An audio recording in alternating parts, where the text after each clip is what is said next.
नमस्कार। मैं अरुण के शर्मा, एनालिस्ट वन थॉट। आज बात करेंगे आरएसएस सरसंघ चालक मोहन भागवत जी से। और अभी रिसेंटली उनका जो बयान आया है पहलगाम हमले पर, उस पर हम बात करेंगे। उन्होंने कहा है कि धर्म पूछकर हत्या करना निंदनीय है। ये बात बिल्कुल ठीक है। हिंदू कभी ऐसा नहीं करेगा, बल्कि मेरा तो ये कहना है, हिंदू ही नहीं पूरे विश्व में कोई भी कम्युनिटी अपने यहाँ आए हुए टूरिस्ट के साथ ऐसा नहीं करेगी। ये मेरा स्पष्ट मानना है।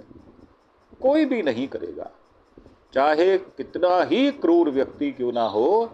परंतु ये विश्व में मात्र अकेली ऐसी घटना है जहां दूसरे राज्यों से आए हुए, भिन्न भिन्न राज्यों से आए हुए जो टूरिस्ट हैं, जो पर्यटक हैं, उनको छांट छांट कर उनके पुरुषों को मार दिया जाए, इतनी नृशंस हत्या कर दी जाए, ऐसा आपको कहीं नहीं मिलेगा। ये बात ठीक है कि हिंदू विशेषता ऐसा नहीं करेगा और देश शक्तिशाली है, ये भी बात ठीक। ये दिखाने का समय आ गया है। ये दिखाने का समय, भागवत साहब आपसे कुछ प्रश्न भी हैं। ये दिखाने का समय आज आया क्या? पुलवामा में आपके अति मित्र, आपके सखा, आपके लाडले, क्या मोदी साहब ने तब तो वोटों की फसल काटी थी ना? तब ये समय नहीं आया था। 40 व्यक्ति हमारे शहीद हो गए मिलिट्री के, तब आपको ये वाला बयान नहीं सूझा था। तब आपने, मोदी साहब पुलवामा के नाम पर वोट मांगते फिर रहे थे बेशर्मी से। तब आपको नजर नहीं आई थी ये बात कि आज समय आया। अगर आप सोते रहेंगे, आपकी चेतना जो है वो मरी रहेगी, जागेगी नहीं, तो यह समय कभी भी नहीं आएगा। मुझे लगता है कि ऐसी दोगली बात जो की जाती है उसकी निंदा की जानी चाहिए। और उन्होंने कहा कि आतंकवादियों ने लोगों से उनका धर्म पूछने के बाद हत्या की। और जो हमारे हिंदुस्तान में मुसलमानों से ये कहा जाता है कि आप जय श्री राम बोलो, और पीट पीट कर मार दिया जाता है, उसके विषय में भी तो कोई आपको बयान देना चाहिए। उसमें चुप्पी कैसे साध लेते हैं? आपकी जीभ सिल दी जाती है क्या? कौन सिल देता है आपकी जुबान को? देखने वाली बात ये है, क्योंकि ये अब पुलवामा पर आप बोल रहे हैं, पहलगाम पर, तो आपकी बात ठीक है, मानते हैं। परंतु भारत ऐसी संकट की स्थिति में पहले भी कई बार आया है। और जो मोदी साहब आपके यार हैं ना, आपके मित्र हैं, आपके सखा हैं, आपके हम उम्र हैं, जब नोटबंदी हुई थी उसमें 125 आदमी मारे गए थे, तब आपकी जुबान क्यों सिल गई थी? आपके मुंह में दही जम जाता है, आप पाकिस्तान का नाम नहीं लेते। ये क्या पैटर्न मोदी साहब से सीखा आपने? और क्या 75 वर्ष की आपकी आयु होने जा रही है, क्या आप भी रिटायरमेंट लोगे? मुझे तो लगता नहीं है। आरएसएस ने कभी इतना वैभव देखा नहीं। इतने धनाढ्य हो गए आप। आपके ऑफिस 10-10 मंजिल के कई कई बिल्डिंगें बन गई, सत्ता भोग रहे हो आप। और आपके सुरक्षा में सैकड़ों आदमी दिन रात लगे हुए हैं, और वो सरकार के खर्चे पर चलते हैं। तो आपको शर्म आनी चाहिए जब आप मोदी साहब को सलाह नाम लेकर उनको आप नहीं देते। आप बड़ी बड़ी बातें करते हैं। आप कह देते हैं राजा को ऐसा नहीं होना चाहिए। लोकतंत्र में कौन सा राजा, किसका राजा और किस लिए राजा, ये भी तो बताओ। आप सीधा प्रधानमंत्री का नाम लेने से आपके पैर कांपने क्यों लगते हैं? तो देखने वाली बात यह है, आज जो आप कह रहे हैं वो लोगों की मजबूरी की वजह से कह रहे हैं। आप देख रहे हैं कि भारत के जो बाशिंदे हैं, जो हिंदुस्तानी हैं, वो गवर्नमेंट की, सरकार की, भारत सरकार की, बीजेपी की सरकार की वजह से जान उनको प्राण देने पड़ रहे हैं। इसलिए यह बात आप कह रहे हैं। आप मुंबई में बोले या नागपुर में बोले, आपकी बोली वही होगी, आपकी भाषा वही होगी। आप सीधे किसी पर आक्षेप करने से बचते हैं। आप अपनी फेस वैल्यू खराब नहीं करना चाहते, इसलिए इस तरह की अनर्गल बातें करते हैं आप।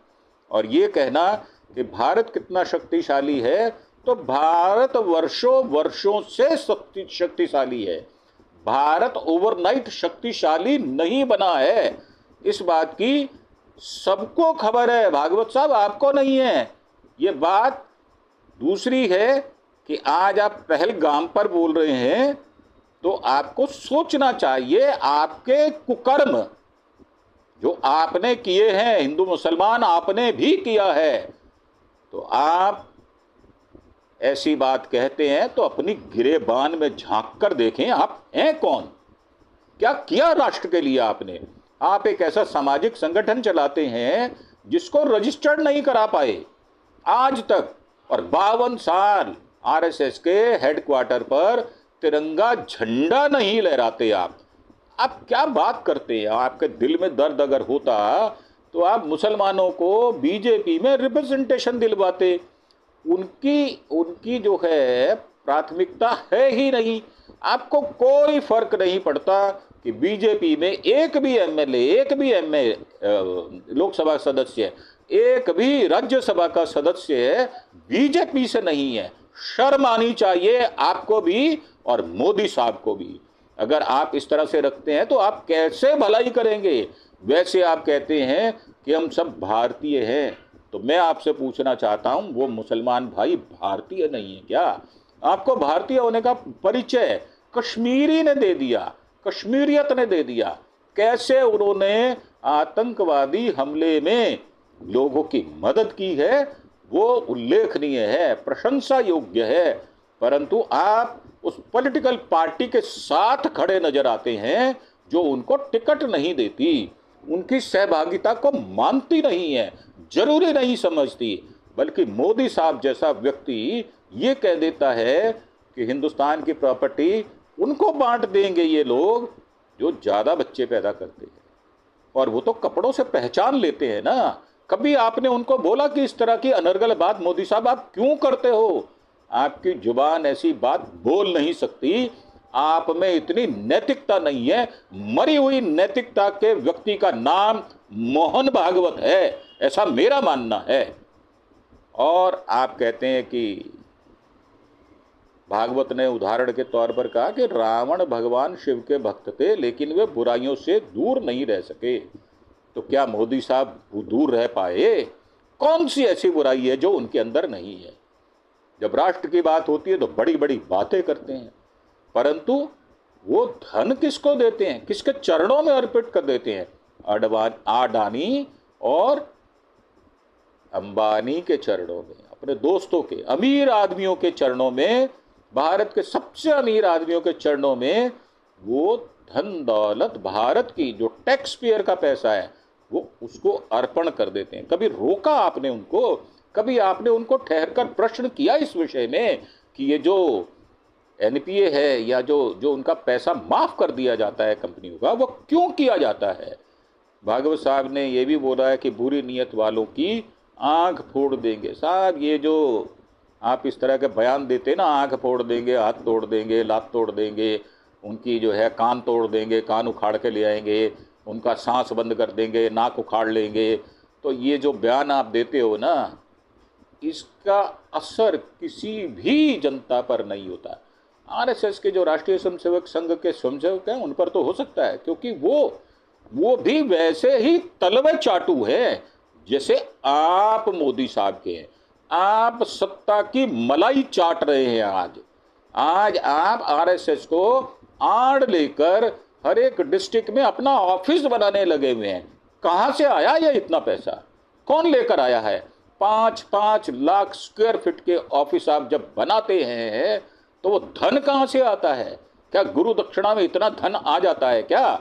कोई आपने मंथली फीस रखी हुई है क्या? तो आपसे प्रश्न पूछे जाएंगे जब आप इस तरह के बयान देंगे।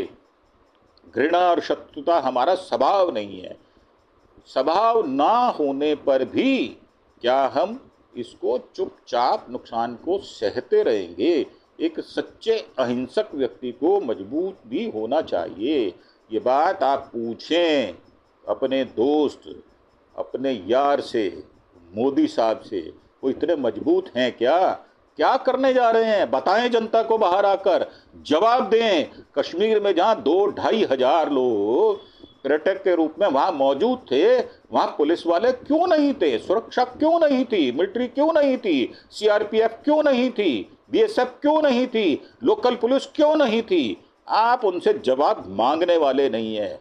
आप मानेंगे कि आप सिर्फ जो विपक्ष के लोग हैं उनको कोसने के लिए ही हैं।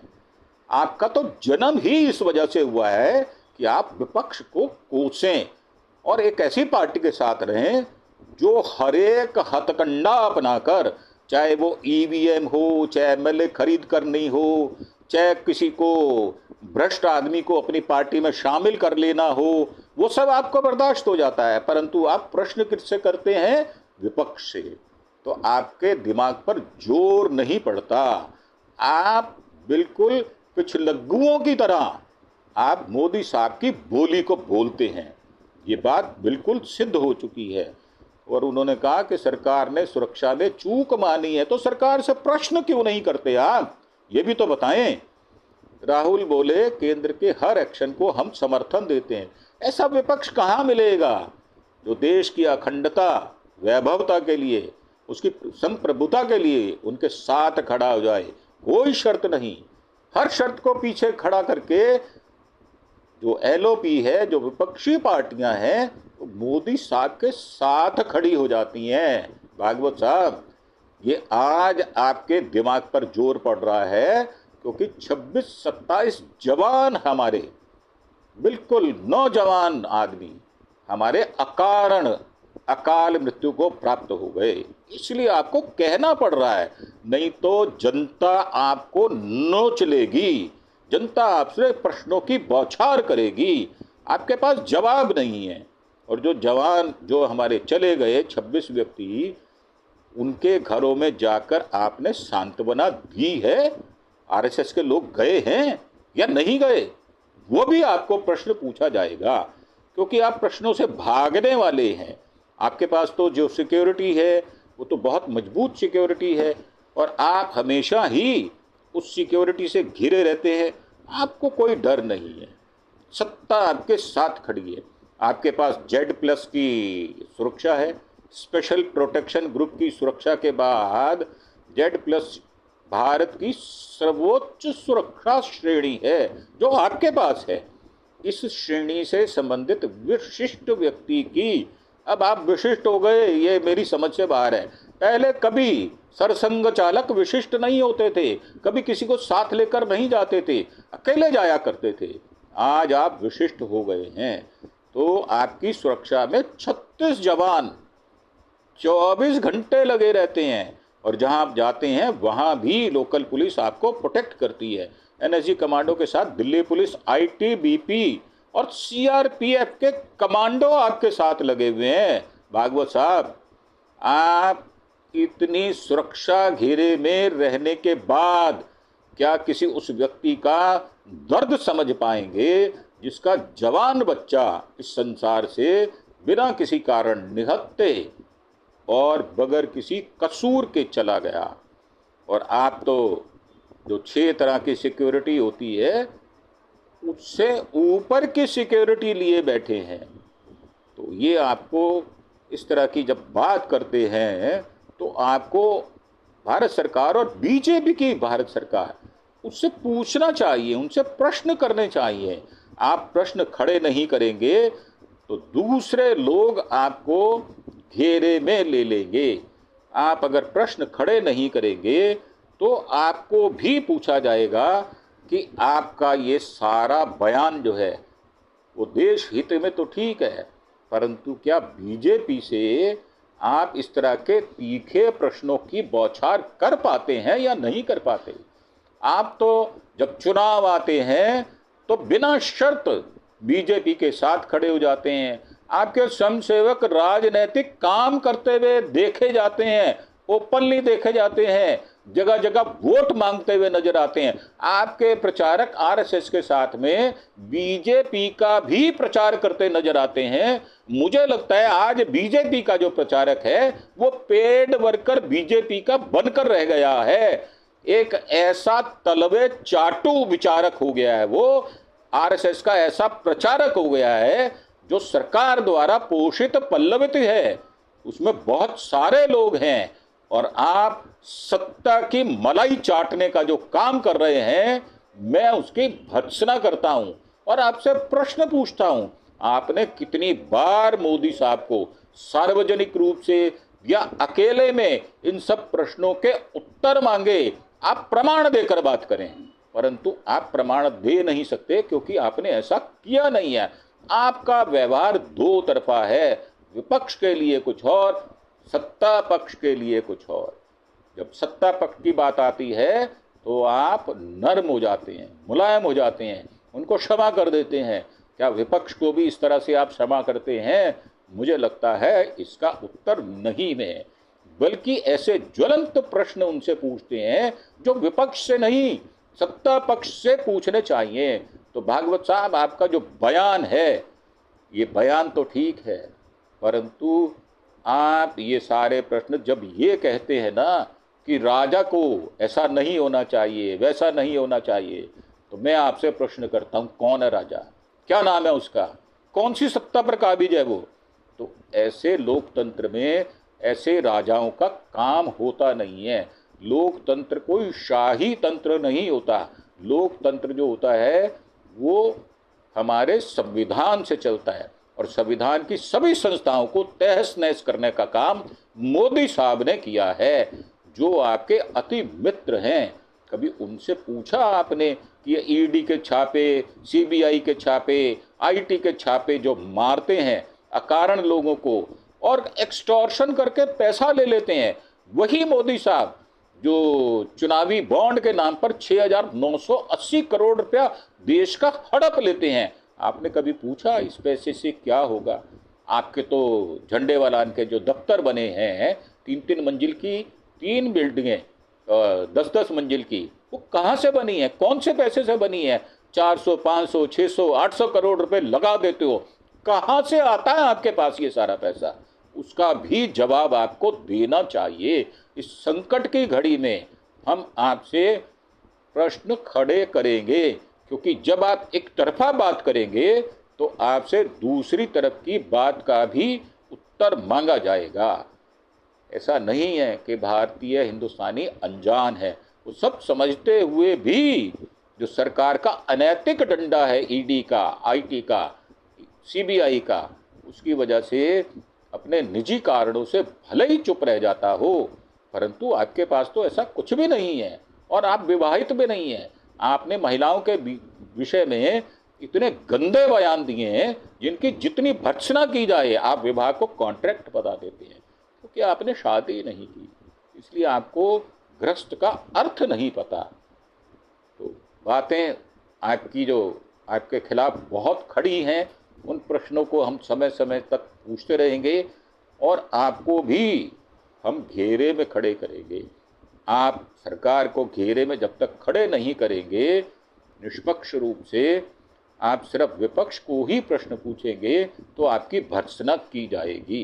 इन शब्दों के साथ मैं आज्ञा चाहूँगा और एक बार फिर से प्रार्थना आपसे, अपनी देखने वाले व्यूअर से, कि आप हमारे चैनल अरुण के शर्मा एनालिस्ट वन थॉट को प्लीज़ सब्सक्राइब अवश्य करें और इसके साथ ही उसको लाइक और शेयर भी करें। हम आपसे कोई फाइनेंशियल गेन की उम्मीद नहीं रखते और ना ही हमें आर्थिक सहायता की ज़रूरत है, सिर्फ आपका नैतिक बल हमें चाहिए।